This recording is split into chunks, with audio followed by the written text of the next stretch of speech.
समाचारों के इस भाग के प्रायोजक हैं खेमचंद पहलवान, पूर्व सदस्य उत्तर प्रदेश कांग्रेस कमेटी व अध्यक्ष गांधी मार्ग व्यापार संघ मेरठ। नमस्ते, आप देख रहे हैं एमडी न्यूज। एमडी न्यूज के मेरदर्शन बुलेटिन में आप सभी का स्वागत है। आज के बुलेटिन के साथ मैं हूं निशा। 2024 में लोकसभा के चुनाव होने जा रहे हैं। जी हां, जिसको लेकर के सभी पार्टियां अपनी कमर कस चुकी हैं और अपनी अपनी पार्टी के द्वारा किए जाने वाले कार्यों के बारे में बता रहे हैं कि किस तरीके से कार्य किए गए हैं अभी तक और आगे आने वाले भविष्य में किए जाएंगे। साथ साथ भाजपा सरकार पर भी निशाना साधा जा रहा है। जी हाँ, मैं आगे आपको खबरों में दिखाऊंगी। वहीं मैं आपको लगातार बताती हूँ कि बच्चों के भविष्य को उज्जवल बनाने में, साथ साथ बच्चों को डीपली नॉलेज देने में स्कूल कॉलेजों का बहुत बड़ा हाथ है, बहुत बड़ा योगदान है। तो एड्स दिवस को लेकर के भी स्कूलों में कार्यक्रम किए गए। तो वहीं जागरूकता को लेकर कि ऑनलाइन शिक्षा कितनी यूजफुल है बच्चों के लिए, उसको लेकर भी कार्यक्रम किए गए। बच्चों ने प्रोजेक्ट भी बनाए। प्रोजेक्ट के माध्यम से अपने ही क्षेत्र में जो गंदगी है, जो समस्याएं हैं, उनको दर्शाया गया। तो सभी चीजें मैं मेरदर्शन चैनल के माध्यम से आगे आपको दिखाने जा रही हूँ, क्योंकि मेरदर्शन चैनल का हमेशा से यही प्रयास रहता है कि किस तरीके से मेरठ में कार्य को किया जा रहा है या आसपास के क्षेत्रों में किया जा रहा है, आप तक पूर्ण रूप से पहुंचाया जाए। जहां स्कूल कॉलेजों की बात की जाए तो स्कूल कॉलेजों द्वारा बच्चों के भविष्य को उज्जवल बनाने के लिए समय समय पर कार्यक्रमों का आयोजन लगातार किया जा रहा है। बच्चों को जागरूक किया जा रहा है ताकि उनके आने वाले भविष्य को निखारा जा सके और समस्याओं से उनको बचाया जा सके। तो जुड़े रहे मेरदर्शन के साथ, देखते रहे मेरदर्शन। सबसे पहले नजर डालते हैं आज की हेडलाइंस पर, जिसके प्रायोजक हैं Zoom digital movie world. Krantidhara Meerut में लोकतंत्र बचाओ रैली में आए मुख्य अतिथि दिल्ली विधानसभा के मुख्य सचेतक दिलीप कुमार पांडे भाजपा सरकार पर साफ साफ निशाना साधते आए सामने। आईना दिखाते हुए कहा, आम आदमी पार्टी के नेताओं पर ईडी लगाकर भाजपा भेज रही जेल, लेकिन आम आदमी पार्टी के कार्यकर्ता भाजपा से नहीं डरने वाले। राष्ट्रीय लोकदल के महासचिव त्रिलोक त्यागी के नेतृत्व में भाईचारा जनसंपर्क यात्रा का किया गया शुभारंभ। राष्ट्रीय महासचिव ने पत्रकारों से वार्ता करते हुए कहा, भाजपा सरकार मुद्दों पर नहीं करती राजनीति, केवल कर रही गरीबों का शोषण, धर्म के नाम पर समाज में फैला रही नफरत। इसी भाईचारे को मजबूत करने व सभी में प्रेम भावना को जगाने के लिए राष्ट्रीय लोकदल द्वारा जनसंपर्क ऐतिहासिक यात्रा की गई पहल, जिसमें सभी क्षेत्रवासियों को निभानी चाहिए भागीदारी। एड्स दिवस के उपलक्ष्य में स्माइल नेशनल महिला पीजी कॉलेज के बीएड विभाग की छात्राओं व अध्यापकों द्वारा स्माइल गर्ल्स इंटर कॉलेज में नुक्कड़ नाटिका के माध्यम से किया गया जागरूक, जिसमें छात्राओं को एड्स के लक्षण, कारण व बचाव के बारे में दी गई जानकारी। शास्त्री नगर स्थित बालेराम ब्रजभूषण सरस्वती शिशु मंदिर में स्वर्गीय चंदनलाल अग्रवाल की स्मृति में वाद विवाद प्रतियोगिता का किया गया आयोजन। विषय रहा ऑनलाइन शिक्षा विद्यार्थियों के जीवन को बना रही बेहतर। प्रतियोगिता में मेरठ महानगर के 20 विद्यालयों के छात्र छात्राओं ने लिया भाग। पक्ष व विपक्ष में रखे सभी ने अपने अपने विचार। 31वें राष्ट्रीय बाल विज्ञान कांग्रेस का जिला स्तरीय प्रोजेक्ट जूनियर व सीनियर 2 वर्गों में एनएएस इंटर कॉलेज में किया गया आयोजित। 148 बच्चों ने अपने अपने क्षेत्र से संबंधित समस्याओं पर बने प्रोजेक्ट को किया प्रेजेंटेशन। आए हुए अतिथियों द्वारा जूनियर व सीनियर वर्ग से चुने गए 3-3 प्रोजेक्ट मोमेंटो व प्रशस्ति पत्र देकर गाइड टीचर व छात्र छात्राओं को किया गया सम्मानित। अब खबरें विस्तार से। जैसा कि अभी मैंने आपको बताया कि 2024 में लोकसभा चुनाव होने जा रहे हैं और चुनाव बहुत नजदीक हैं, जिसको लेकर के सभी पार्टी अपनी कमर कस चुकी हैं और बड़े बड़े दावे कर रही हैं। 2 साल से भाजपा सरकार बनी हुई है और सबके दिलों पर राज भी कर रही है, लेकिन आज जो मैं आपको दिखाने जा रही हूं कि कहीं पर रैली निकाली जा रही है तो कहीं पर यात्रा का आयोजन किया जा रहा है। आज भी आपको बता दूं, आम आदमी पार्टी के जो कार्यकर्ता हैं, जो पदाधिकारी हैं, उनके द्वारा मेरठ क्रांतिधरा पर लोकतंत्र रैली का आयोजन किया गया, जिसमें दिल्ली से दिलीप कुमार पांडे पहुंचे और उन्होंने पत्रकारों से रूबरू होते हुए भाजपा सरकार पर साफ साफ निशाना साधा। उनका कहना है कि भाजपा सरकार से अब आम आदमी पार्टी नहीं डरेगी, क्योंकि वो समझ चुकी है भाजपा सरकार की रणनीति के किस तरीके से कार्य किया जा रहा है। गरीबों और मजलूमों को कुचला जा रहा है, सभी को अलग किया जा रहा है, जोड़कर नहीं रखा जा रहा। लेकिन इस बार 2024 के चुनाव में आम आदमी पार्टी अपना परचम लहराने के लिए तैयारियों में जुटी है। वहीं दूसरी ओर राष्ट्रीय लोकदल पार्टी के कार्यकर्ता और पदाधिकारियों द्वारा भी भाईचारा जनसंपर्क यात्रा का आयोजन किया जा रहा है, जिसमें ज्यादा से ज्यादा लोग जुड़कर एक दूसरे को साथ जोड़ने का प्रयास कर रहे हैं और भाजपा सरकार पर निशाना साधते हुए साफ साफ कह रहे हैं कि भाजपा सरकार के राज में बहुत सारे ऐसे कांड सामने आए हैं जो सोचे भी नहीं गए थे। साथ साथ भाजपा सरकार सभी को तोड़ने का काम कर रही है, गरीबों और मजलूमों को कुचला जा रहा है, हिंदू मुस्लिम और जाति पाति का भेदभाव सभी के दिलों में जगाया जा रहा है। लेकिन राष्ट्रीय लोकदल पार्टी सभी को एक साथ लेकर चलना चाहती है, सभी को चाहती है कि ये जो दिलों में सभी के भेदभाव डाला गया है इसको हटाए, प्रेम की भावना दिल में जगाने के इरादे को लेते हुए जनसंपर्क किया जा रहा है, सभी को जागरूक किया जा रहा है और सभी से अपील भी की जा रही है कि सभी क्षेत्रवासी ज्यादा से ज्यादा संख्या में इस यात्रा में जुड़े और सभी के मन से भाजपा सरकार का डर हटाने का प्रयास करें।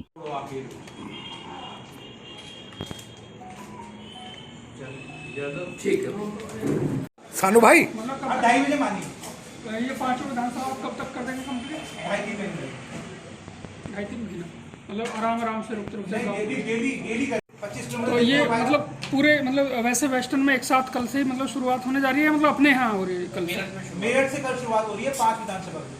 ठीक है, एक ही टीम करेगी, जुड़ते रहेंगे आगे बढ़। छोटी कौन सी विधानसभा है जी? कौन 5 में है ना? हाँ जी, पहला प्रेस वार्ता की गई है, उसका उद्देश्य क्या था? जी, मेरा नाम दीपक सरन मोरल है। राष्ट्रीय लोकदल के जो प्रेरणा स्रोत हैं हमारे चौधरी जयंत सिंह जी, उनकी प्रेरणा से हम लोग भाईचारा जनसंपर्क यात्रा शुरू कर रहे हैं 1 दिसंबर 2023 से, जो भूमिया के पुल से प्रारंभ होगी, जिसका समय दोपहर 2 बजे रखा गया है। राष्ट्रीय कार्यकारिणी के सीनियर जितने भी सदस्य हैं, श्री राजेंद्र शर्मा राष्ट्रीय महासचिव हैं, डॉक्टर महराज जो कि हमारे राष्ट्रीय महासचिव हैं, श्री त्रिलोक त्यागी जी, जो भी हमारे सीनियर नेता हैं, उनके आशीर्वाद से, उनके मार्गदर्शन से यात्रा कल प्रारंभ होगी। राष्ट्रीय लोकदल के सभी कार्यकर्ता, अधिक से अधिक कार्यकर्ता इस यात्रा के साथ जुड़ेंगे और इसको प्रारंभ करने का काम करेंगे। प्रारंभ करने का मैं इसलिए कह रहा हूँ क्योंकि ये यात्रा जनता की यात्रा है। हम लोग चलेंगे जरूर, लेकिन हमारे साथ जनता चलेगी और जनता के आशीर्वाद से, उन्हीं के इनिशिएटिव से यात्रा शुरू भी की जा रही। जनता हमारे साथ चलेगी और ये पूरा का पूरा जो एक जुलूस चलेगा, पूरा का पूरा जो समूह चलेगा, ये समूह समाज में ये कहने के लिए चलेगा कि समाज की एक शांत जो एक विचारधारा है, जो खामोश बैठी रहती है, और उसकी खामोशी की वजह से कुछ लोग ये झूठ फैलाते फिरते हैं कि समाज में नफ़रत का एक माहौल है। ये शांत मानसिकता अब सड़कों पे निकल कर ये कहेगी कि कहीं नफ़रत नहीं है, हम सब में आपस में मोहब्बत है, भाईचारा है, हम सब में जाति के नाम पर, संप्रदाय के नाम पर कोई विवाद नहीं। ऐसे विवाद अगर कोई 2-4 लोगों के बीच में है तो उसको पूरे समूह से ना जोड़ा जाए, और समाज में वास्तविक जो मुद्दे हैं, जो राजनीतिक मुद्दे हैं, बेरोजगारी है, गरीबी है, इन सब मुद्दों पर सरकार बात कर सके। सरकार को ये प्रेरणा देने के लिए ये यात्रा पूरे जनता के सहयोग से निकलेगी। किस तरह से कार्यकर्ताओं को कनेक्ट किया गया, किस तरह से क्या मान के चलने, कितनी गैदरिंग रहने वाली, कहाँ से कैसे निकली? कनेक्ट तो कार्यकर्ता चौधरी जयंत सिंह जी की प्रेरणा से ही हो गए। उन्होंने एक स्टार्ट किया, इनिशिएटिव लिया भाईचारा को समाज में मजबूत करने का। उनके उस विचार से सहमत होकर सभी कार्यकर्ताओं में एक जोश आया और उन्होंने कहा कि हम इस मुद्दे को लेके, आपके इस विचार को लेके अपने क्षेत्र में जगह जगह, घर घर तक जाना चाहते हैं। इसलिए सभी कार्यकर्ता इस पर एकत्रित हुए, इकट्ठे हुए, सहमत हुए और इस यात्रा का प्रारंभ करने का एक निश्चय किया। ये यात्रा मेरठ दक्षिण से प्रारंभ होकर मेरठ और हापुड़ की 5 विधानसभा कवर करेगी। इतना रूट मैप अभी तैयार किया गया है। उसके बाद सीनियर्स के आशीर्वाद से इस यात्रा को आगे बढ़ाने की भी योजना है। जैसा कि मैं आपको लगातार बता रही हूँ और बार बार बताती हूँ कि बच्चों के भविष्य को उज्जवल बनाने में, बच्चों को जागरूक करने में, छात्र हो या छात्रा, स्कूल कॉलेजों का बहुत बड़ा योगदान है। हमारे बच्चे पढ़ाई के साथ साथ बहुत सारी चीजों को भी सीख रहे हैं, तो स्कूल कॉलेजों द्वारा उनको सिखाया जा रहा है, कंपटीशन कराए जा रहे हैं ताकि वो अपने पैरों पर खड़े हो सकें और हर चीज की समझ उनके अंदर हो सके। एड्स दिवस के उपलक्ष्य में स्माइल डिग्री कॉलेज की बीएड विभाग की छात्राओं व अध्यापकों द्वारा एक नुक्कड़ नाटक का आयोजन किया गया स्माइल इंटर कॉलेज तहसील पर। जी हाँ, स्माइल इंटर कॉलेज के अंदर नुक्कड़ नाटक का आयोजन किया गया, जिसके माध्यम से छात्राओं को जागरूक किया गया कि आखिर एड्स क्या बीमारी है, एड्स से हम कैसे बच सकते हैं, इसके लक्षण क्या हैं और क्या उपाय हैं। आपने सुना होगा पिछले दिनों एड्स की एक बीमारी ऐसी थी जिसको लाइलाज बताया जा रहा था, लेकिन एड्स के बचाव के भी रास्ते हैं। एड्स बीमारी का इलाज है, इससे डरने की जरूरत नहीं है। बहुत सारी चीजों के बारे में बीएड की छात्राओं और अध्यापकों द्वारा छात्राओं को जागरूक किया गया और समझाया गया कि हम इससे कैसे बच सकते हैं।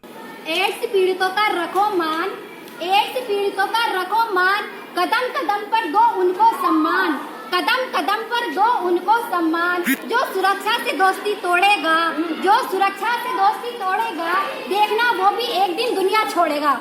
My name is Raveena. आज हम आपको दिखाएंगे एक नुक्कड़ नाटक जो आपको बताएगा आपके अंदर की सच्चाई और गलत धाराएं जो आपने HIV पीड़ित लोगों के लिए पाल के रखी है। तो आइए देखते हैं नुक्कड़ नाटक। नाटक शुरू होता है। राहुल बेटा क्या कर रहे हो? बहुत हो गई पढ़ाई, जाओ थोड़ा टीवी देखो। गुड मॉर्निंग, मैं रिपोर्टर दिशा पटेल। आज है 1 दिसंबर, वर्ल्ड एड्स डे। तो आज हम आपको बताएंगे कि एड्स क्या होता है तथा ये कैसे फैलता है। ये क्या देख रहे हो? मम्मा, एड्स क्या होता है? एड्स कुछ नहीं होता। अरे बताइए मम्मा, एड्स क्या होता है? कुछ नहीं होता ना, बताइए ना, एड्स क्या होता है?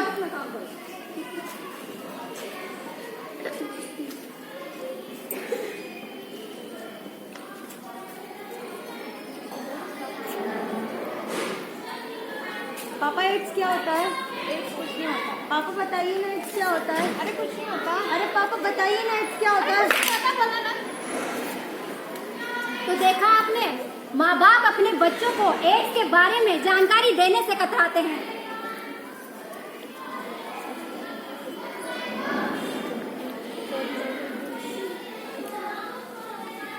अरे राहुल, ये क्या हो गया तुम्हारे हाथ में? कुछ नहीं, बस मैं आ रही थी, मुझे छट लग गया। अरे इसे नॉर्मल मत लो, डॉक्टर के पास जाओ, टिटनेस का इंजेक्शन लगाओ जाकर। डॉक्टर साहब चोट लग गई, बस में थे, छट लग गया। कुछ नहीं, ठीक है, इंजेक्शन देगा, ठीक हो जाएगा।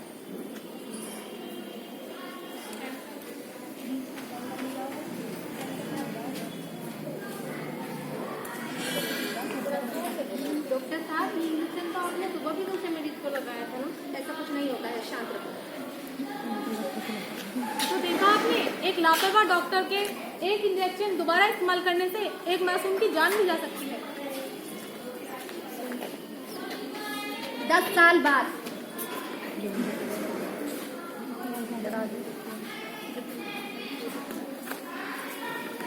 अरे राहुल, क्या हुआ? कुछ नहीं, बस चक्कर आ रहे हैं। चलो मैं तुम्हें डॉक्टर के पास लेके चलता हूँ। रिक्शा, कहाँ जाना है? हॉस्पिटल।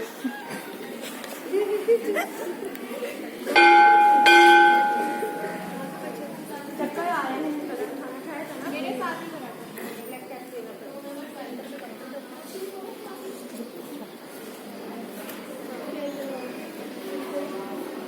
थोड़ी देर में रिपोर्ट आएगी, मुझे बता देना। ब्लड टेस्ट रिपोर्ट के बाद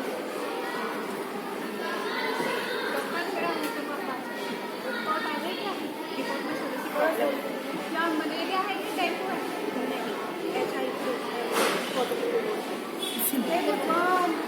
ये मैंने क्या कर दिया? अगर मैं राहुल को पहले ही बता देता कि HIV क्या होता है तो आज मुझे इस चीज का देखना होता। तो देखा आपने एड्स की चपेट में ज्यादातर अशिक्षित और अज्ञात व्यक्ति होते हैं। अगर राहुल को पहले बता दिया जाता तो शायद उसकी समस्या नहीं होती। अब हम आगे देखते हैं हमारे अपने एड्स पीड़ितों के साथ कैसा व्यवहार करते हैं। हेलो राहुल। हेलो, कैसे हो? अरे क्या तुम्हें पता है राहुल को एड्स है? बाय राहुल, बाय राहुल, नहीं होता, रुको। Bye Rahul, hello, happy Holi.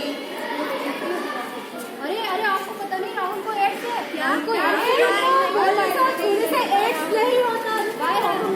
अरे रुको, सुनो। तो देखा आपने, एड्स हमारे अपनों ने राहुल के साथ कैसा व्यवहार किया। कोई उसके साथ हाथ मिलाना नहीं चाहता, तो कोई उससे बात करना नहीं चाहता, यहाँ तक कि कोई उसके साथ खाना खाना भी नहीं चाहता। बस ये समझते हैं कि HIV एड्स एक छुआछूत की बीमारी है। अब हम जानेंगे कि एड्स कैसे फैलता है। तो आप बताइए एड्स कैसे होता है? नहीं होता। मच्छर के काटने से डेंगू मलेरिया होता है, एड्स नहीं होता। आप बताइए एड्स कैसे होता है? गले मिलने से बढ़ता है, एड्स नहीं होता। अब हम जानेंगे एड्स के 4 प्रमुख कारण। असुरक्षित शारीरिक संबंध बनाने से एड्स होता है। इस्तेमाल फिर इसको दोबारा इस्तेमाल करने से गर्भवती माँ में उसके बच्चे में। HIV पॉजिटिव मनुष्य का खून लेने से एड्स होता है। जो देखा HIV की जानकारी ना होने से एक मासूम की जान भी जा सकती है। HIV की जानकारी के लिए अपनी निजी सरकारी अस्पतालों में संपर्क करें तथा हमारे भारतीय सरकार ने NACP चरण केंद्रीय क्षेत्र योजना HIV की रोकथाम के लिए लागू की गई है। इसकी अधिक से अधिक जानकारी के लिए अपने निजी सरकारी अस्पतालों में संपर्क करें, क्योंकि वहीं शास्त्री नगर स्थित बालेराम ब्रजभूषण सरस्वती स्कूल में भी स्वर्गीय चंदनलाल अग्रवाल की स्मृति में वाद विवाद प्रतियोगिता का आयोजन किया गया, जिसमें मेरठ जिले के 20 विद्यालयों के छात्र छात्राओं ने बढ़ चढ़कर भाग लिया। वाद विवाद प्रतियोगिता का जो मेन टॉपिक था वो था ऑनलाइन शिक्षा, जिस पर छात्र छात्राओं ने पक्ष और विपक्ष में अपने अपने विचार रखे। बताया गया कि ऑनलाइन शिक्षा से बच्चों में क्या कमी आ रही है। ऑनलाइन शिक्षा के माध्यम से बच्चे पढ़ाई तो कर रहे हैं लेकिन आलसी हो रहे हैं, मोटापा बढ़ रहा है और बहुत सारी समस्याएं सामने आ रही हैं, आंखों की समस्या सामने आ रही है। इसलिए कहीं पर ऑनलाइन शिक्षा को सही बताया गया तो विपक्ष में ऑनलाइन शिक्षा को कुछ कमियों के साथ भी दर्शाया गया। तो देखिए, मैं ये आपको बार बार यही बताती हूँ कि स्कूल और कॉलेजों द्वारा बच्चों को जागरूक किया जा रहा है। जहां बच्चों के माइंड में ऑनलाइन शिक्षा को लेकर के विचार रहते हैं कि बहुत अच्छे है, हम घर पर रहकर पढ़ लेते हैं, लेकिन उससे कहीं नुकसान भी है, उनके बारे में भी सभी को जागरूक किया गया। साथ साथ वाद विवाद प्रतियोगिता में जो अच्छे बच्चे थे, जो उत्तीर्ण हुए, कॉलेजों के बच्चे, स्कूलों के बच्चे, उनको पुरस्कृत भी किया गया। And needs external motivation by their teachers and parents. Should we conclude that digital education has no merit for 95% of the students? Two faces. Digitalization too has many benefits as well as a lot of drawbacks too. I am having my own opinion, my opponent is having her own, and so is the case with others. So we can't conclude it. But one thing is certain, that the future is digital. Digitalization is a process, if it's not only education but every aspect of life. We must try to use it as the way it was intended to be used, as a tool to support the lifestyle and not one to replace the crucial aspects of life. Thank you. आज के मेरठ दर्शन bulletin में बस इतना ही। तेज और ताजा खबरें जानने के लिए देखते रहिए मेरठ दर्शन। यदि आप भी हमारे साथ जुड़ना चाहते हैं या स्पेशल बुलेटिन बनवाना चाहते हैं तो नीचे दिए गए नंबर पर संपर्क करें, सब्सक्राइब करें। MD news Meerut.